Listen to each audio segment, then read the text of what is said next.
your quality of life is getting a little better. Smarter Heart University and Dr. Scott on AM 970, The Apple. Welcome back and good morning to your Smarter Heart University. So the answer to our pop quiz number 2, even if you consume moderate alcohol, drinking which 3, 5, or 7 extra drinks on occasion will make you lose that protective benefit of alcohol. Well, irregular heavy drinking, greater than 5 drinks on any occasion, makes the cardioprotective effect of moderate or 1 to 2 drinks daily disappear. Disappear, folks. I read that and went, oops. Folks, alcohol consumption is related.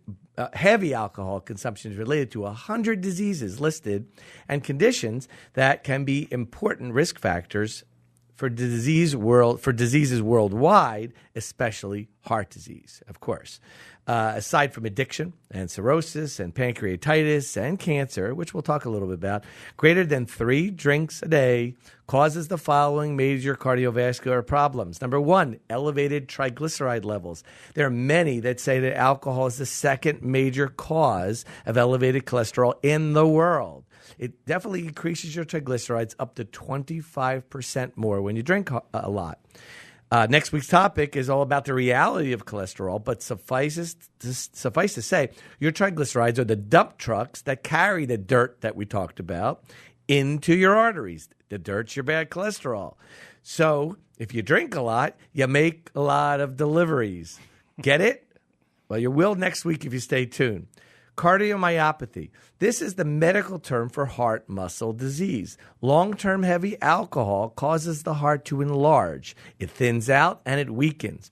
And if you drink 7 to 8 drinks a day, everybody listening, after about 5 years, there's a very, very good chance that you can have this happen.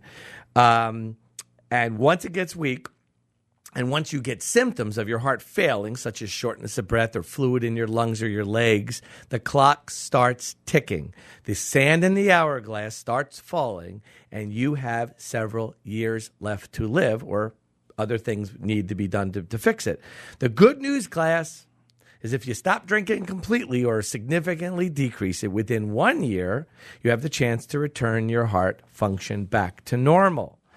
Stroke, number 3. Most studies conclude that heavy alcohol increases the risk of all types of stroke. Now, the conflict here is whether moderate consumption decreases stroke rates. Race actually has something to do with this, probably the sexes as well. Overall, though, moderate drinking reduces strokes that occur from blockages or clots in your arteries that lead to a scar on part of your brain. That's like having a heart attack. When we block a part of our heart and get a scar, that's a heart attack. So now it's in your brain tissue. It's a brain attack, folks. But heavy alcohol, or even moderate alcohol, in certain people, maybe more and so in women, increases the risk of hemorrhage or bleeding types of strokes. So that's different than the type of strokes that we were talking about that are reduced from moderate consumption. High blood pressure, number 4.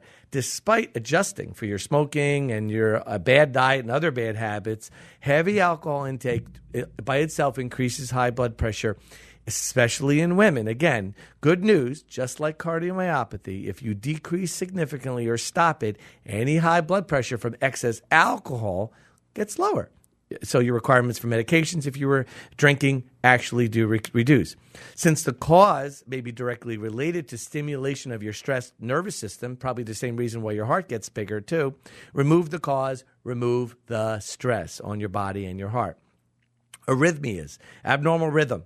The term holiday heart syndrome refers to heavy alcohol consumption and an acute cardiac rhythm disturbance that disappears when the alcohol is removed. By stimulating, again, that stressed nervous system, greater than 3 to 5 drinks a day can induce what we talked about on one of our other shows, atrial fibrillation, and it can even cause, folks, cardiac arrest from a malignant rhythm in the large chambers known as the ventricles. These are all important things. Cancer. This is a hotbed, and it's very, very complicated. So I'm going to summarize briefly what is known. First, Above moderate consumption increases our risk for colon cancer in men and women. Second, heavy alcohol may increase the risk of high-grade prostate cancer in men, and it negates the risk. If you have prostate enlargement and you're on one of those drugs, the chemical name is finasteride. It's Avodart and Proscar. If you're on that for enlargement, it also negates the prostate cancer reduction risk that you get from these drugs if you drink heavy. So if you're on them, don't drink heavy. That's my advice. Breast cancer. Alcohol is well-established risk for breast cancer. It's largely hormonal driven, and it's seen with only, this is scary, 1 drink per day. That means alcohol is associated with certain subtypes of breast cancer. Not all types, but invasive types, actually. So if you have if you have had it or you have it currently, breast cancer, reducing your alcohol actually reduces the risk of recurrence. So overall, for women, 1 drink a day produces an extra 15 cancers per 1,000 women. 2 drinks increases to 30 cancers per 1,000. Most of these are breast, but liver, rectal cancer, and oral cancers, if you're a woman who smoke, are increased. This is a lot to swallow for these people out here. That's putting. I kind of knew all of this stuff, but doing the research and putting this all together for this show, it's really an eye-opener to actually hear those numbers. As cardiologists, we see the heart failure because of alcohol. We've actually had a recent patient who has had that. Fortunately, if you catch it soon enough, you stop drinking, the heart pumping function returns. But this cancer thing is mind-blowing to see just this increased risk of cancers. And we didn't even touch it. You mentioned the cirrhosis. Everybody knows about the alcoholic ends up with cirrhosis, but there's also the liver cancer that goes with that. Yeah. And so is it really? Are you going to get the added benefit of a couple of drinks worth the added expense of potentially developing a new cancer? And I would submit for women who not only have cancer or have had cancer, but those women who have risk factors, who have family members who have had cancer, who are getting regular screening because of family members who have had cancer, maybe alcohol is something you should reevaluate in your life. Yeah, I think it's in general. I think, again, and our last segment is always about what you can do, and we'll talk a couple of our recommendations, general and specific recommendations, just like Dr. Kaiser just said. But I think this take-home point is that anything in moderation, of course, right? Of course. And I think if we look at this and say that alcohol has a protective effect, and maybe red wine has a little bit more protective effect, if we want to go down that road, this is the issue I found most fascinating: is say we want to be that way. We want to come home from work after a hard day and have a glass of alcohol. And that's, by the way, that's folks out there.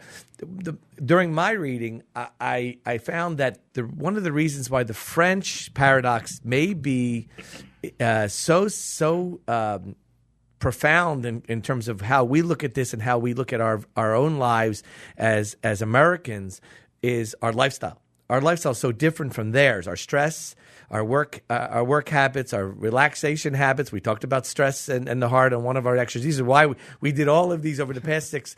We did the most important things. We're doing the most important that everyone out there needs to know. The French usually have their wine with meals. And also the French, when we look at, you mentioned lifestyle and the way they do things. They take summer holidays. Yes. They don't work as well. Maybe now they do, but they don't necessarily work as long as we did.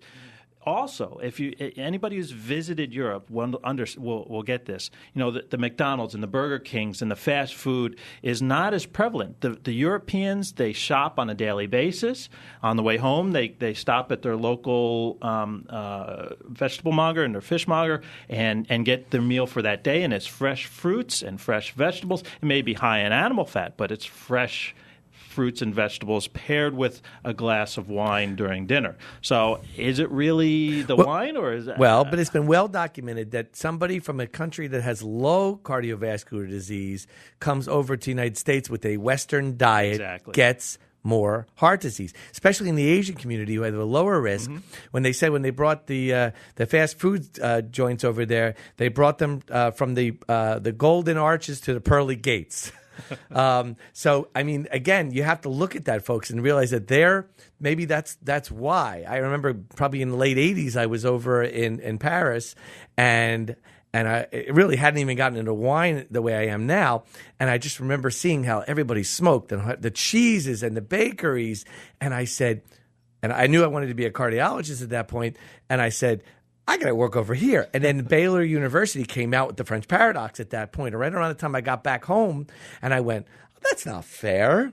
How do they get to smoke and drink all this wine and eat all this cheese and eat all this fat? How do they get 50% less heart disease? So this was a real eye-opening experience for me over the past 18 years of saying, all right, this is probably good for my arteries, but what about this when we go out? We go out and we consume more quantities of alcohol. Right. So that's why, folks, I thought this was the best segment to really go into detail.